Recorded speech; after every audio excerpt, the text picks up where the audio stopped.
para sa third type ng factoring polynomials, we have the sum and difference of two cubes. So let's start.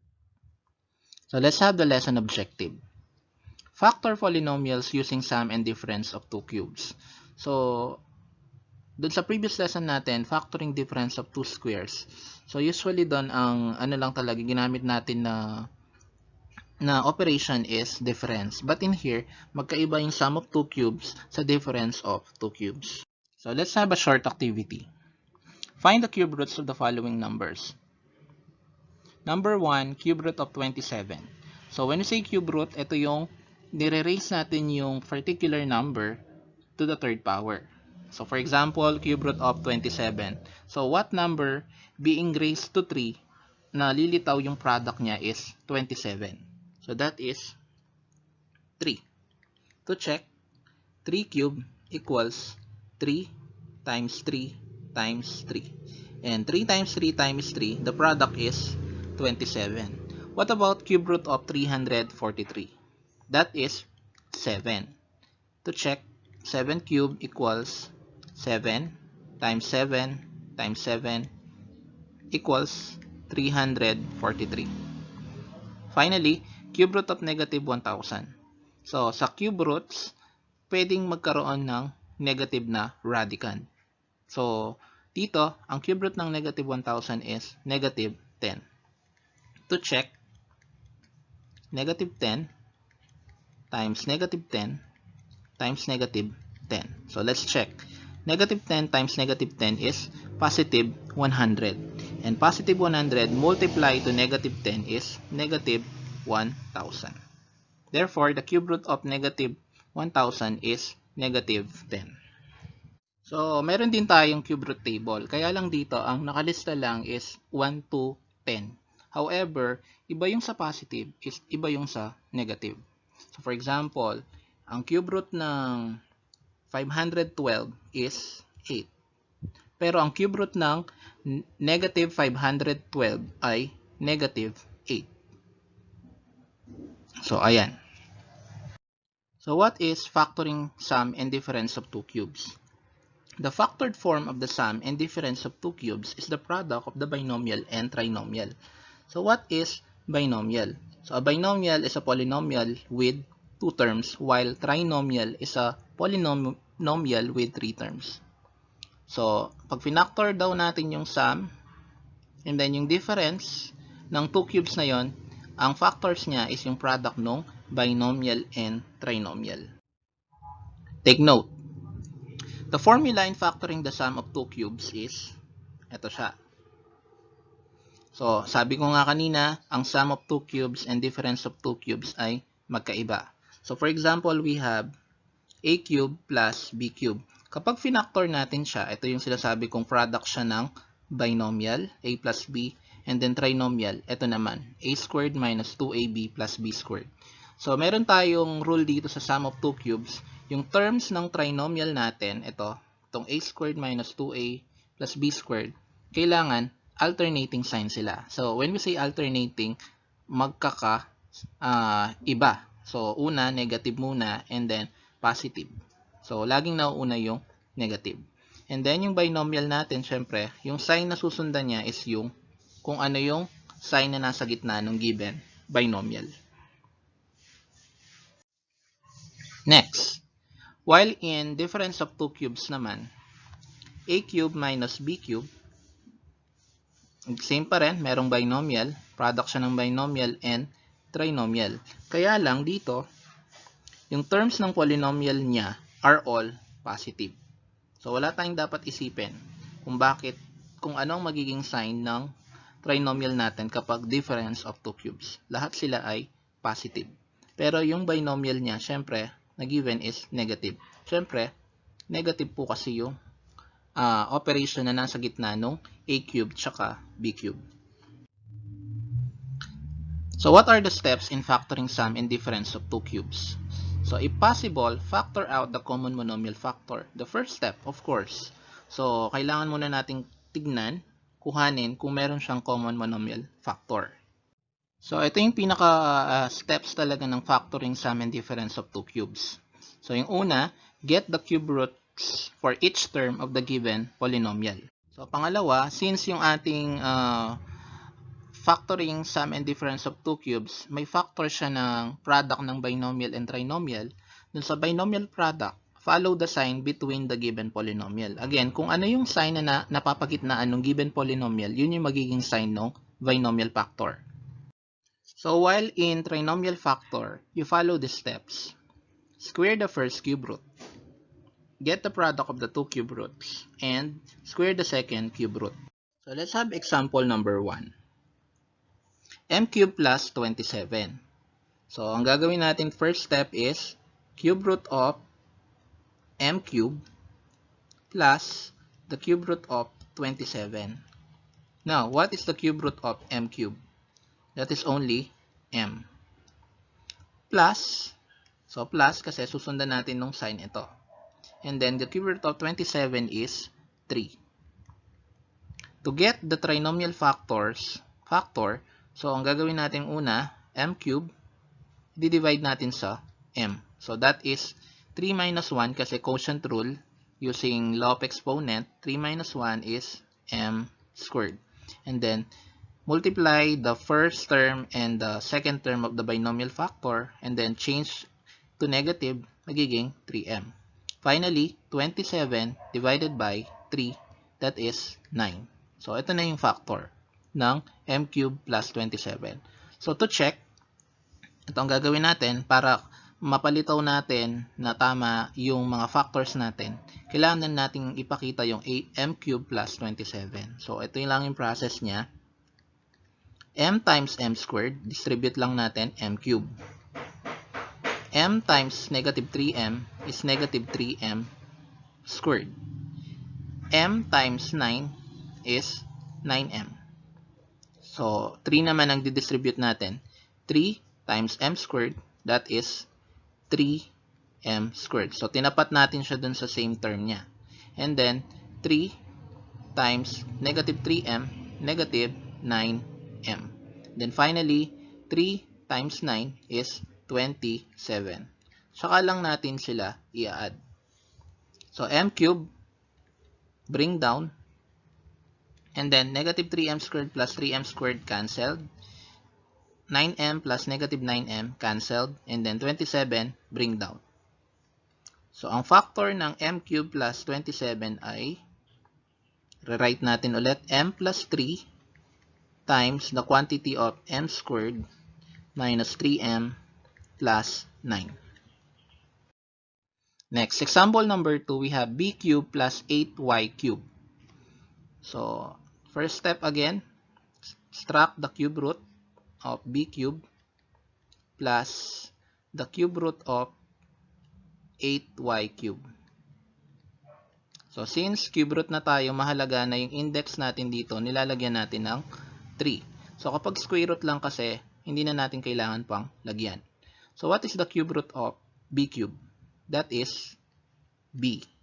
And then, follow the sign ng natin, given polynomial natin, yung nasa gitna niya, plus. And then, the cube root of 8y cube is 2y.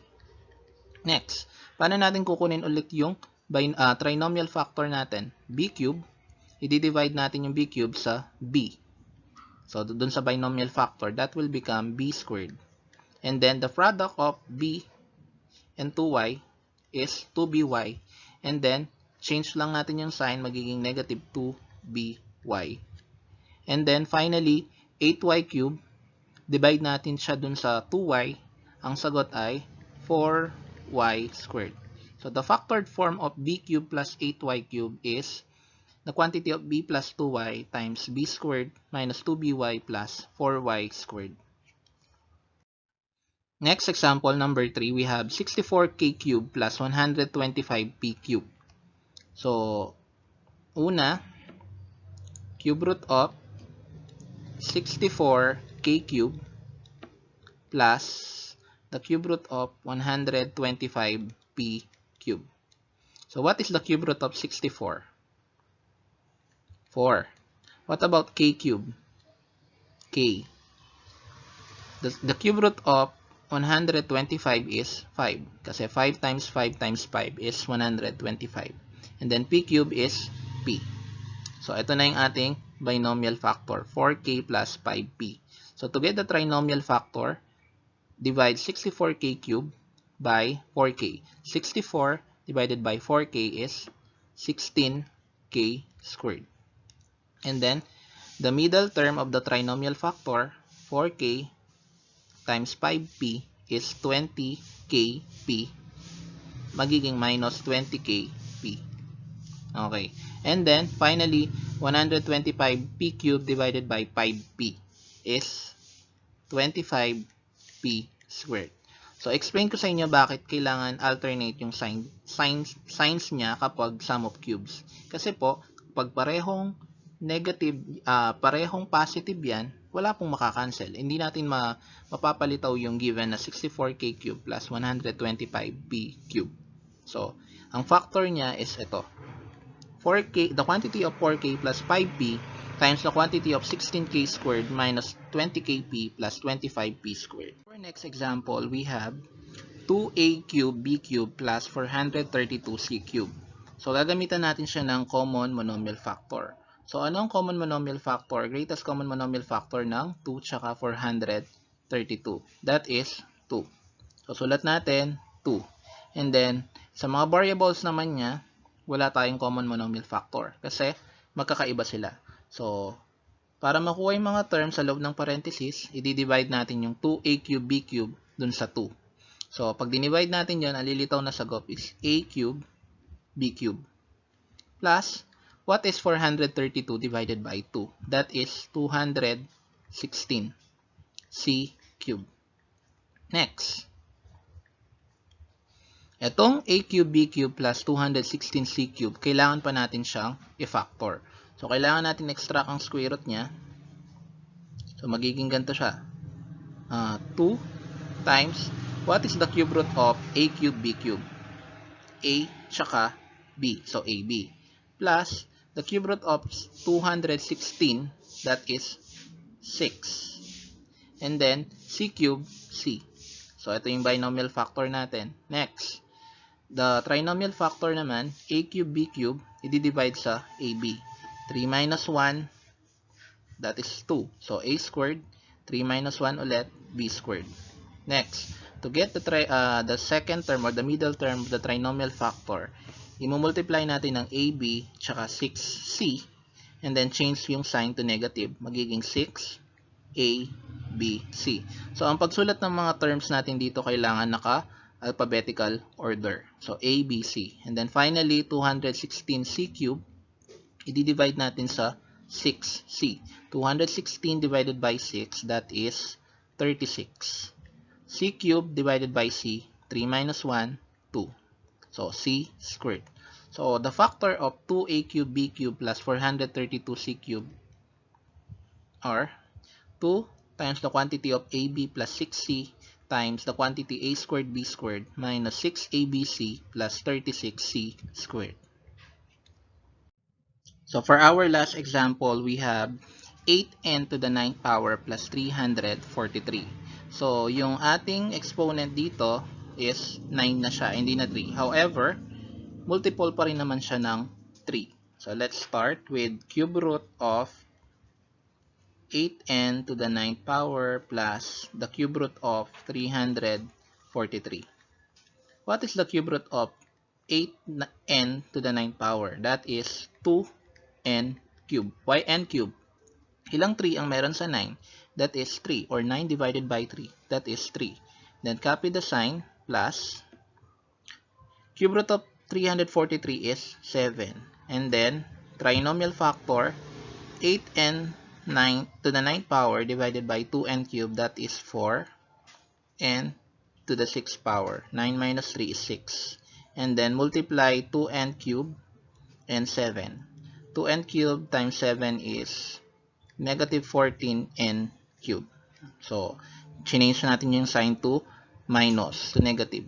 And then 343 divided by 7 is 49. So, the factored form of 8n to the 9th power plus 343 is, or the quantity of 2n cubed plus 7 times 4n to the 6th power minus 14n cubed plus 49. So let's have difference of two cubes. So for example number 1, we have z cubed minus 64. So since ang operation natin dito is minus subtraction, lahat ng sign ng ating trinomial factor ay positive. So ang una natin gagawin, same step pa rin naman, cube root of z cubed minus the cube root of 64.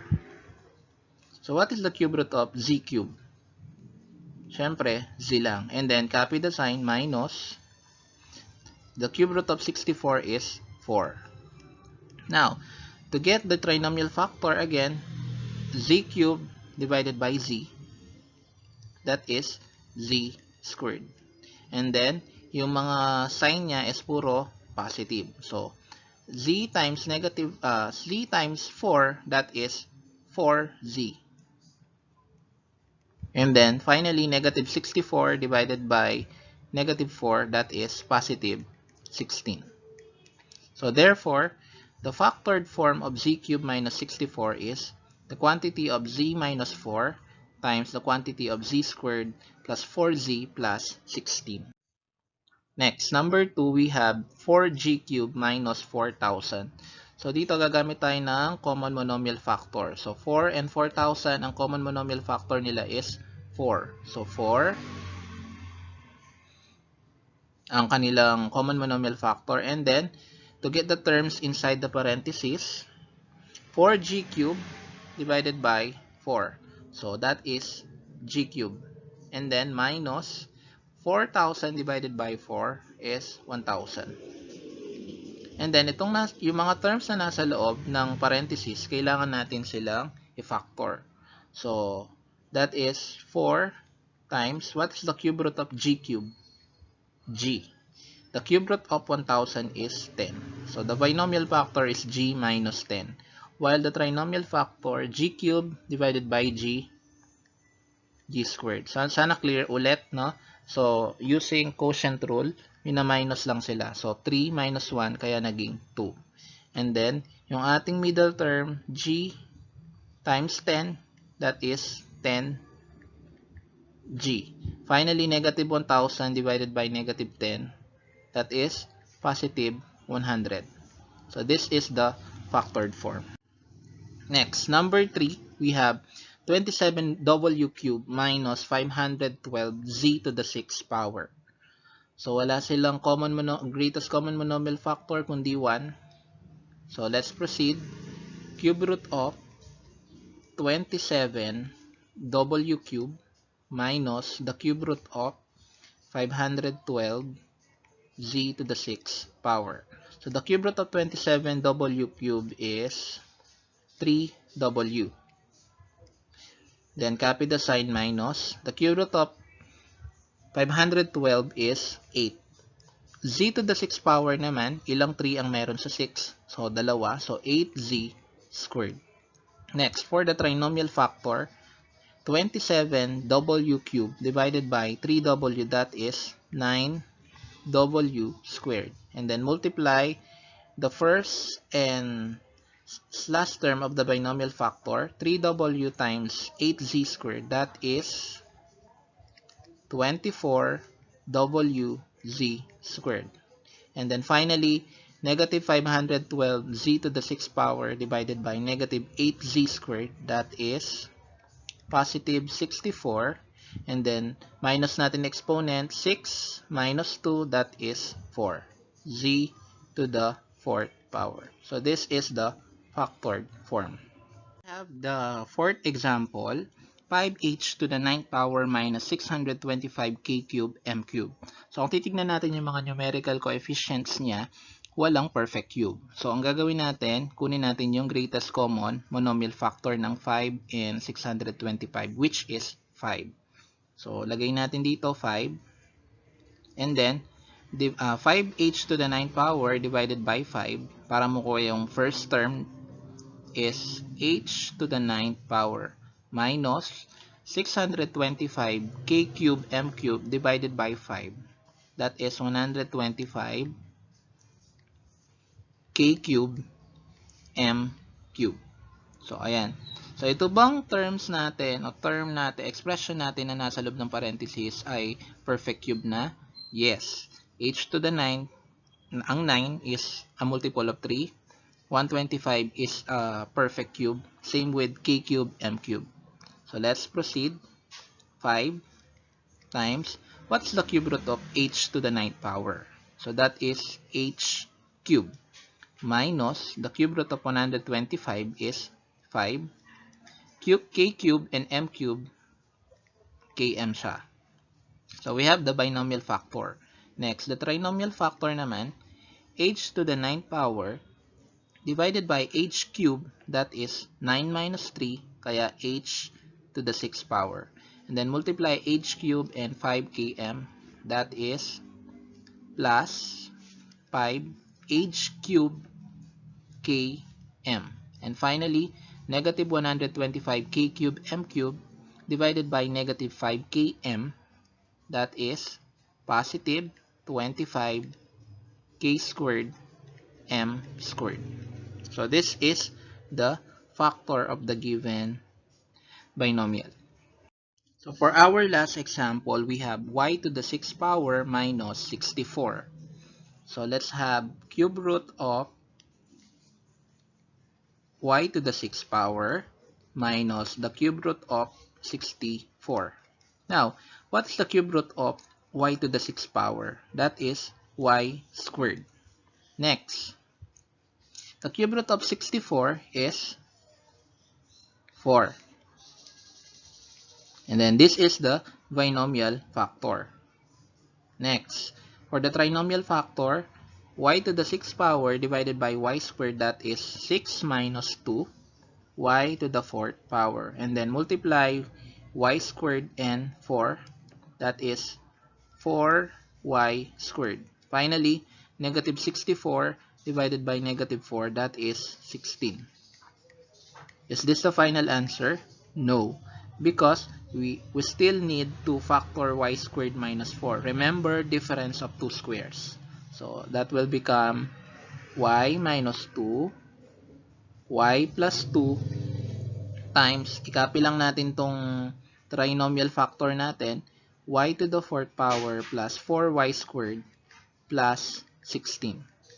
Okay. So, ito ang kanyang factored form. So, kahit na mahaba siya, as long as alam mo yung process niya, magiging madali. So, for our next lesson, we have factoring of perfect square trinomial. So, magagamit nyo ulit dito yung square root table natin, since ang pinag-uusapan natin dito is perfect square trinomial. I hope may natutunan kayo about sum and difference of two cubes. Remember, pag sum of two cubes, ang sign ng trinomial factors niya is alternate, negative, positive. But in difference of two cubes, ang sign niya ay puro positive. That's all. Thank you.